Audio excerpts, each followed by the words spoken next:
Welcome to Pakistan area reaction. तो कैसे हैं आप सब? उम्मीद है आप बढ़िया होंगे और मजे में होंगे। मेरा नाम है मुदस्सिर, मैं हूं मुबश्शिर। तो गाइस आज की वीडियो काफी ज्यादा इंटरेस्टिंग किस्म की होने लगी है। तो यार बहुत ही ज्यादा इंटरेस्टिंग वीडियो है। वीडियो का सीधा मैं टाइटल बताऊंगा, वो है why is India so dusty. और इंडिया इसके लिए मतलब क्या प्रिपरेशन कर रहा है कि ये पोल्यूशन जो है उसको खत्म करे। मतलब इंडिया किस तरह से खुद को इसके लिए तैयार कर रहा है और इंतजामात हो रहे हैं। तो गेट सेट फ्लाइट फैक्ट का ये वीडियो ओरिजिनल लिंक आपको इनका मिल जाएगा डिस्क्रिप्शन में। इनका चैनल लाजमी सब्सक्राइब कीजिएगा, बहुत इंटरेस्टिंग किस्म की वीडियोस बनाते हैं। तो काउंटडाउन करते हैं 3, 2, 1 एंड स्टार्ट।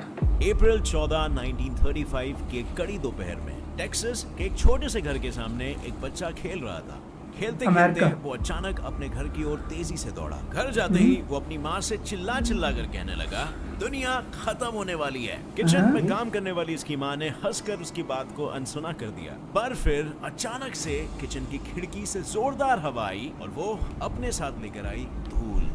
इतनी धूल कि उनका पूरा घर एक रेगिस्तान। अभी चाइना में भी हुआ है इस दिन। आज की बात मैंने सुनी। कल खिड़की बंद करते वक्त उसने देखा कि पूरा आसमान काले रंग का हो गया और जोरदार हवाओं के बीच एक बहुत बड़ा मिट्टी का तूफान बन चुका था। ये मिट्टी का राक्षसी तूफान करीबन 10 माले की बिल्डिंग से भी ज्यादा बड़ा होगा और इस तूफान को आज भी ब्लैक संडे के नाम से जाना जाता है, जिसमें डस्ट निमोनिया यानी लंग्स में बहुत ज्यादा धूल भर जाने की वजह से एक ही दिन में 7,000 से भी ज्यादा लोगों की मौत हो गई थी। मट्टी रेत 8 सालों तक अमेरिका के कई स्टेट्स में इस तूफान के कारण जमीन इतनी सूखी पड़ गई थी कि उस पर किसान खेती भी नहीं कर पाते थे।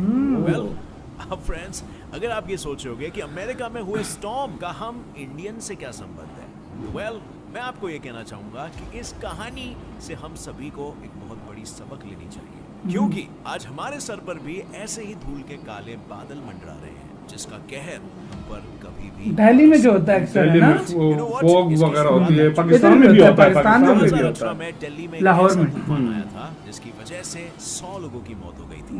अब ये तो एक बहुत ही छोटे पैमाने पर था, पर बड़े से बड़े सैंडस्टॉर्म्स में करीबन 1 मिलियन टन धूल मिट्टी होती है और वो लगातार 3 महीनों तक उसके सामने आने वाले हर इंसान और हर चीज को तबाह करते हुए आगे बढ़ता है। और ये समस्या सच में इतनी गंभीर है कि इससे बचने के लिए इंडिया 1400 किलोमीटर लंबी एक ग्रीन वॉल बनाने वाला है, जिसमें पूरे के पूरे 135 करोड़ पेड़ लगने वाले हैं और यही पेड़ इन सैंडस्टॉर्म से हमारी रक्षा करेंगे। पर इस चीज को रोकने के लिए सबसे पहले तो हमें ये जानना होगा कि इतनी धूल आखिर आती कहां से।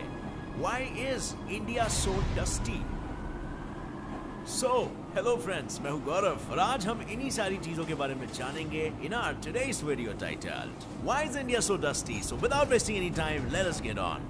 बहुत इंटरेस्टिंग। सबसे पहला रीजन इंडिया के क्लाइमेट का कंट्रीब्यूशन। क्या आपको पता है इंडिया में धूल होने का सबसे बड़ा कारण है इंडिया का क्लाइमेट, क्योंकि इंडिया में ज्यादातर पूरे साल सब रूखा सूखा होता है और सिर्फ जून से लेकर सितंबर तक ही बारिश गिरती है and that is all the action we get. और ठंड का मौसम भी आता है, I know, but only unless and until आप नॉर्थ में रहते हो। अगर नहीं तो बाकी के पूरे देश में ठंड भी गर्मी के छोटे भाई जैसी ही लगती है। यू नो, पूरे दिन तपती धूप और सिर्फ रात को ही पड़ती है कड़कड़ाती। और ऐसे क्लाइमेट्स और सीजन्स की वजह से क्या होता है पता है, हमारे इकोलॉजिकल सिस्टम में हर साल 2 ड्रास्टिक चेंजेस आते हैं। मतलब फॉर एग्जांपल ले लो एक सूखी पड़ी हुई कोई बंजर सी जमीन और बारिश के मौसम में कैसे वो एकदम हरी भरी हो जाती है और जितना भी धूल एटमॉस्फेयर में प्रेजेंट होता है वो बारिश की वजह से अर्थ के सरफेस तक आ जाता है। पर फिर जैसे ही बारिश का सीजन खत्म हो जाता है तब जमीन पर उगे हुए घास और वनस्पतियां जमीन को ढीला कर देती है और फिर वही ढीली जमीन गर्मी के कारण अपना मॉइस्चर खोने लगती है, जिस वजह से जमीन और चट्टानों में क्रैक्स पड़ जाते हैं और क्रैक्स की वजह से फिर धूल प्रोड्यूस होती है और फिर उसी धूल को ले जाए जाने कहां,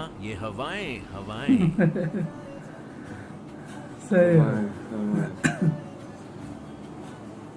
सो इससे हम इजीली कंक्लूड कर सकते हैं कि हमारे क्लाइमेटिक कंडीशंस की वजह से इंडिया में धूल बनने में सबसे ज्यादा कंट्रीब्यूशन होता है, बट ये इकलौता फैक्टर नहीं है। चलिए अब देखते हैं कि दूर देशों से भी मिट्टी इंडिया तक कैसे पहुंचती है। वेल, एक साइंड ब्लोइंग फैक्ट जानना चाहोगे? क्या आपको पता है हजारों सालों से और आज भी हर साल आप अरब देशों के रेगिस्तानों से आई हुई रेत को इनहेल कर रहे हो? वेल यस, ये सच है, क्योंकि जो मानसून विंड्स हमारे यहाँ पर आती है ना, वो अरब के रेगिस्तानों से धूल लेकर अरेबियन सी से गुजरते हुए हमारे देश में पहुंचती है। इन ठंडे मानसून विंड्स के कारण ही हमारे यहाँ पर बारिश होती है और उस बारिश में साथ आई हुई धूल एटमॉस्फेयर से जमीन पर जम जाती है। पर जैसे ही गर्मी बढ़ती है ये अरबी रेत फिर एक बार हमारे एटमॉस्फेयर में मिलकर सब जगह फैलने लगती है और इसीलिए हमारे यहाँ पर इतनी धूल होने का काफी श्रेय अरबी हवाओं को भी जाता है। Did you know that? तीसरा रीजन, ट्रैफिक। इंडिया के बड़े बड़े शहरों में धूल का सबसे बड़ा दोषी हम ट्रैफिक को कहते हैं। पर एक बात बताऊं, लंदन की सड़कों पर तो इंडिया से दुगना ट्रैफिक होता है। सही बात है। वहाँ के लोग साफ और शुद्ध हवा में सांस कैसे ले लेते हैं? और वहाँ की तो सड़कें भी इंडिया की सड़कों की तरह चौड़ी नहीं है, तो फिर आखिर ऐसा कौन सा एयर प्यूरिफायर लगाते हैं वहाँ के लोग? वेल, इतना दिमाग मत दौड़ाओ, ये कोई एयर प्यूरिफायर वगैरह नहीं है, बस सिंपली ट्रैफिक रूल्स का बहुत ही सिंसियर पालन है। वहाँ के रास्तों पर जो लेन्स होते हैं ना, उन्हें गाड़ियाँ फॉलो करती है और ऐसे करने की वजह से वहाँ पर स्पेस बन जाती है और फिर हवा अपना काम कर लेती है। और साथ ही वहाँ की सड़कें भी काफी मेंटेन्ड होती है, यानी उनमें गड्ढे वगैरह नहीं होते और उनकी गाड़ियाँ भी जूनी नहीं होती। अगर आपको ये पता ना हो तो जूनी गाड़ियाँ नई गाड़ियों से ज्यादा पोल्यूशन रिलीज करती हैं। हाँ, ये वाली पुरानी जो इधर भी यूज होती है गाड़ी ना यूज करो। पर ये तो बात हुई लंदन की। अब जरा इंडिया के ट्रैफिक की बात करें। वेल, इंडिया में ट्रैफिक दिल्ली मुंबई का में एक मेजर कंट्रीब्यूटर का काम जरूर करती है, पर हम इस प्रॉब्लम को एक ऑर्गेनाइज्ड अप्रोच से बड़ी आसानी से सॉल्व भी कर सकते हैं। जैसे फॉर एग्जांपल, इंडिया में भी लोगों को लेन सिस्टम को स्ट्रिक्टली फॉलो करना चाहिए ताकि जो ट्रैफिक मौजूद है ना, वो एक मूविंग ट्रैफिक हो और ना कि एक ट्रैफिक जैम, क्योंकि ट्रैफिक जैम्स में रुकी हुई गाड़ियां ज्यादा गैस प्रोड्यूस करती है। और सबसे इम्पोर्टेंट बात, गाड़ी को गाड़ी की तरह ही चलाना चाहिए, वरना यहाँ के कुछ लोग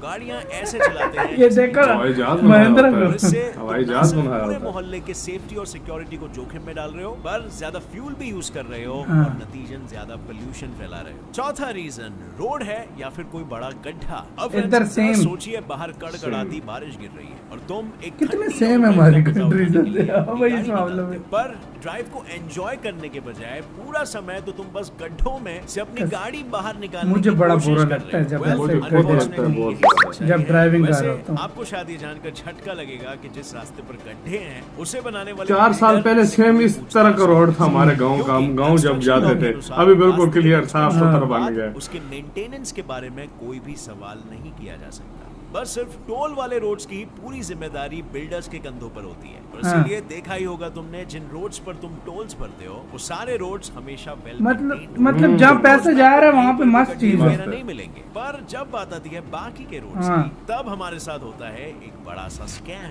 क्योंकि कई सारे कॉन्ट्रैक्टर्स कम से कम कंक्रीट इस्तेमाल करके ये रास्ते बनाते हैं और फिर क्या, बारिश आते ही ऊपर से फुल पैसे आते हैं, नीचे खाए जाते हैं, रोलर कोस्टर ज्यादा लगते हैं और इस वजह से गाड़ी के एक्सीडेंट्स तो होते ही हैं, पर बारिश जाने के बाद इन गड्ढों की वजह से और ज्यादा मिट्टी फिर एक बार हवा में फैल जाती है। Number 5, unpaved roads. वैसे फ्रेंड्स, क्या आपको पता है इंडिया को लार्जेस्ट नेटवर्क ऑफ रोड्स का खिताब मिला है और इस लार्जेस्ट नेटवर्क में 2.2 मिलियन तो गांव के अनपेव्ड रोड्स यानी कि कच्चे रास्ते हैं। आपने देखे होंगे गांव में कच्चे रास्ते या फिर उबड़ खाबड़ सड़कें, जिन्हें बनाते वक्त कंक्रीट का बस नाम भर इस्तेमाल किया जाता है। हमारे देश के सारे रास्तों को धूल कम करने के लिए नहीं, बल्कि म्युनिसिपल कॉर्पोरेशन का काम आसान करने के लिए डिजाइन किया गया है, क्योंकि अभी के सड़कों को इस तरह डिजाइन किया गया है कि जो भी कूड़ा कचरा और पानी होता है वो सीधा रोड के साइड में जमा हो जाता है और रास्ते के साइड वाले लेन को कचरा कलेक्ट करने और पार्किंग के लिए यूज किया जाता है। जबकि अगर हम दोनों साइड के लास्ट लेन को इस्तेमाल कर पाते तो रास्ते के बीच में इतना ट्रैफिक जमा नहीं होता, इंडिया में ट्रैफिक बहुत है, जिसके कारण ना धूल बढ़ती और ना हवा में प्रदूषण होता। Number 6, no maintenance. अब फ्रेंड्स, कचरा साफ करने वाली गाड़ी के बारे में सुनते ही आपके दिमाग में ये आता होगा, बिल्कुल, पर क्या आपको पता है बेजिंग के रास्तों को क्लीन करने के लिए और क्लीन रखने के लिए रोज 24 घंटे ऐसे छोटे और क्यूट से मशीन्स हैं जो सब जगह पर घूमते रहते हैं। हाँ, बिल्कुल सही सुना आपने, हर रोज, वो भी दिन के 24 घंटे, ये मशीन्स ट्रैफिक का फ्लो समझकर अपना रास्ता खुद डिसाइड करते हैं। इधर तो कभी कभी आते हैं, हफ्ते में एक दफा उठाते हैं, ये बहुत सारे पानी से रगड़ रगड़ कर रास्ते को साफ भी करते रहते हैं। पर ऐसा नहीं है कि हमने ऐसी मशीनों का इस्तेमाल नहीं किया है, मुंबई और दिल्ली जैसे शहरों में भी ऐसे मशीनों को देखा गया है, पर अनफॉर्चुनेटली देखा गया है। इस्लामाबाद में ये होती है, लेकिन हफ्ते में एक दो दफा, और वो भी ऐसे रास्तों पर जिसे ज्यादा इस्तेमाल नहीं किया जाता। अब इस बात की पर इसमें इनकी कोई गलती नहीं है, क्योंकि यहाँ रास्तों पर गाड़ियाँ इतनी होती है कि मशीन तो छोड़ो, कोई कुत्ता भी साइड में नहीं चल सकता। पर हमारे पास ऐसी मशीनें बहुत कम है, क्योंकि रास्तों को साफ करने वाली इन मशीनों की कीमत लिटरली आसमान छूती है। इस एक मशीन की कीमत लगभग 10 लाख रुपए है। तो सोचो अगर हर शहर और गांव के हर एक रास्ते पर एक मशीन लगाई जाए तो कितनी कीमत हमें इन मशीन्स को खरीदने में चुकानी पड़ेगी। तो इसीलिए बात में हमारे यहाँ दम पर है। रास्ते 19th सेंचुरी के क्लीनिंग मेथड्स यूज करते हैं, जिससे सिर्फ एयर पंप्स और कम से कम पानी इस्तेमाल करके रास्ता साफ किया जाता है। और इसी वजह से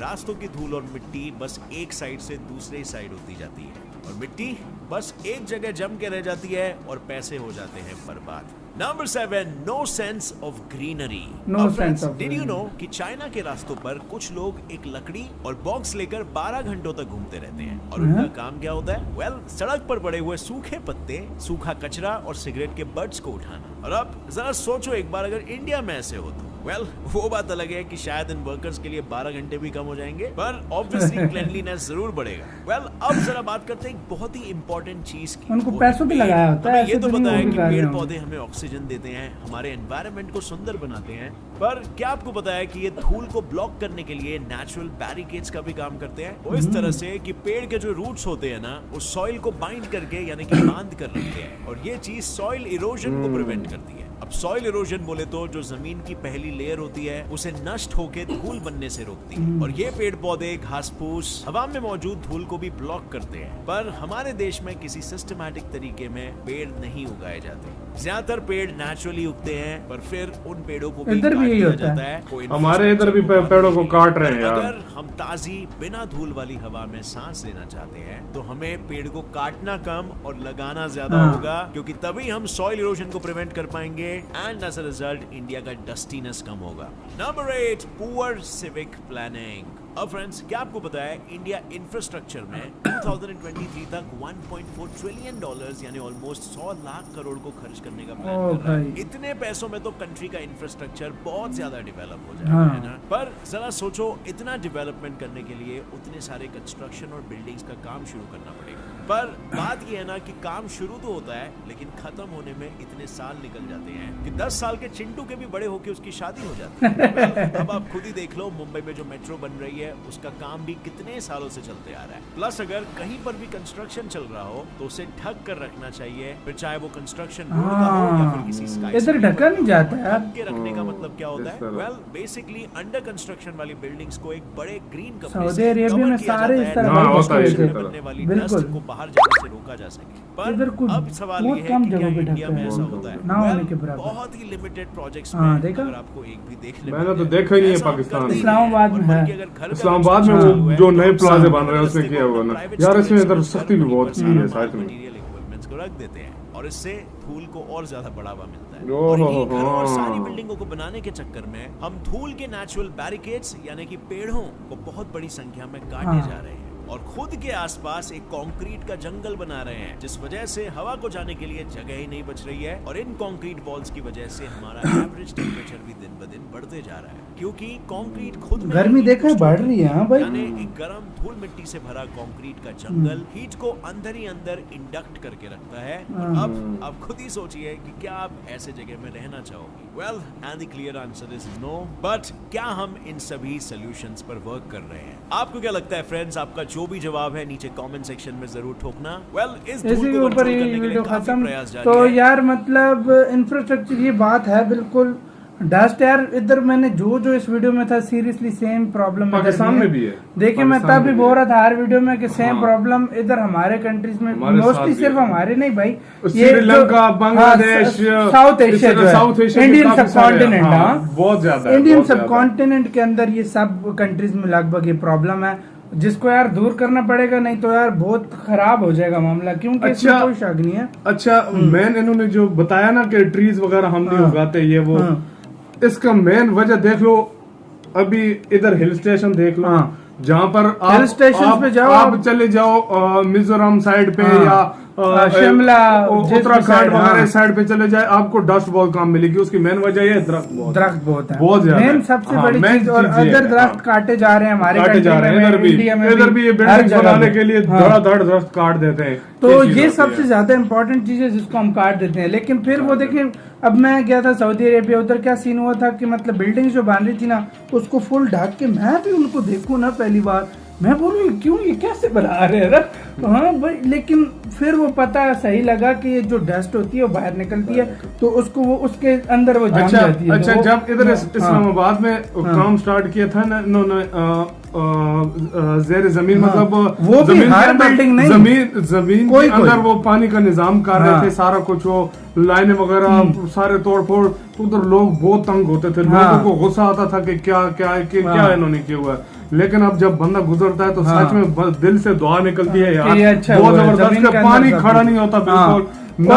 कराची में पानी क्या थोड़ी सी बारिश हो जाती है, सैलाब आ जाता है, यही समझो नदी नाले बन जाते हैं, यही चीज इतने ज्यादा हो जाती है। क्या निजाम सिस्टम। और दूसरी बात भाई, अभी बोला जाए कि देखिए गाड़ियां जो हमारे जो कंट्रीज में ना भाई, इंजन से धुएं निकल रहे हैं, कोई मसला नहीं, चल रही है बहुत, मतलब चलनी चाहिए। मेन बात ये है ना कि इधर ये है कि इधर 30-30 साल 40-40 साल पुरानी गाड़ी भी चल रही है। इंडिया में तो अभी ये रूल बन चुका है कि 10-15 साल गाड़ी चलती है, उसके बाद नहीं चला सकते। एक स्टेट में चला सकते हो, दूसरी स्टेट इधर तो 40 साल पुरानी भी चल रही है, वो धुएं निकालती है, उसको 2 बंदे धक्के देते हैं तब जाके स्टार्ट होती है, ये चीज होती है। मतलब ये है कि प्रॉपर तरीके से एक, अब बाहर के देशों में जाओ, हर साल उसकी बाकायदा गाड़ी की उनको वो मेंटेनेंस होती है, चिट भी लगाते हैं कि ये गाड़ी ओके कि नहीं तो फेंको इसको, नहीं तो फेंक दो इसको, ये चीज होती भाई है। ये वाली चीजें, लेकिन वो करने के लिए चाहिए बहुत सारा पैसा, जो फिलहाल मतलब बहुत कम नहीं, पैसा भी अभी है। इस लिहाज से अगर देखा जाए, इंडिया में देख लो स्मार्ट सिटीज बन रही है, इसी वजह से बन रही है कि ज्यादातर गंद जो है, लेकिन इंडिया ना इतना बड़ा कंट्री है ना, उसको ये सारी चीजें हैंडल करते हुए ना थोड़ा टाइम लगेगा यार। असल में सच बताऊं, जो पैसा इंडिया के पास स्टार्टिंग में था वो तो सारे गोरे लूट कर ले गए, तो अब आहिस्ता आहिस्ता स्टेप वाइज हर चीज हो रही है। अगर हम कहें एकदम से, और इसमें लोगों को भी साथ देना पड़ेगा, लोगों ने अगर ना दिया तो ये कभी भी नहीं हो सकता। तो अगर हम इस तरह साथ नहीं देंगे अपनी गवर्नमेंट का, तो फिर इस तरह कभी भी नहीं हो सकता। बिल्कुल। सो गाइस, आपका इसके बारे में क्या कहना है, अपनी राय में कमेंट सेक्शन में दें। इधर वीडियो खत्म करते हैं, अपना बहुत बहुत ज्यादा ख्याल रखना, तो यार बाय।